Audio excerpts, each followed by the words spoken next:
ఒక రియాలిటీ ఏంటంటే, మనం కస్టమర్‌గా ఉన్నప్పుడు ప్రొడక్ట్స్ రకరకాల బ్రాండ్స్, రకరకాల షాప్సు ఏ స్థాయి ప్రొడక్ట్ అయినా కొనేటప్పుడు ఆప్షన్స్ చూస్తాము కరెక్టే గానీ, రైట్ ప్రొడక్ట్ అని తెలిసిన తర్వాత కూడా మనం బేరాలాడి ఇంకా బాగా తక్కువ రేట్ వస్తే బాగుండు అని చెప్పి ఆలోచిస్తా ఉంటాం. మనకు తెలిసినోళ్ళు ఎవరన్నా ఉన్నారా ఈ ప్రొడక్ట్ అమ్మేవాళ్ళు అని చూస్తాం గానీ, రైట్ ప్రొడక్టు దీనికి వీళ్ళు డిజర్వ్‌డు అని చెప్పి మనం ఇవ్వం. ఎప్పుడైతే మనము ఇంటర్నల్‌గా మన ఎనర్జీ ప్రాపర్‌గా ఆపరేట్ అవ్వట్లేదో, ఆటోమేటిక్‌గా మనం రూ. 20కి పాలకూర కట్టలు మూడే వస్తాయేంటి 5 ఇస్తావా అని 30%, 25% అబోవ్ ఎప్పుడైతే మనము బేరాలాడామో, అదే విధంగా మన దగ్గరకొచ్చే కస్టమర్ గూడా అంతే బేరాలాడుతూ ఉంటాడు.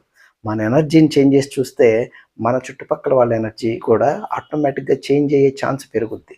మనం వేరే బిజినెస్‌కి రెస్పెక్ట్ ఇస్తే, వేరే బిజినెస్‌లు మనకి రెస్పెక్ట్ ఇవ్వటం మొదలుపెడతాయి. చెక్ చేసి చూడండి.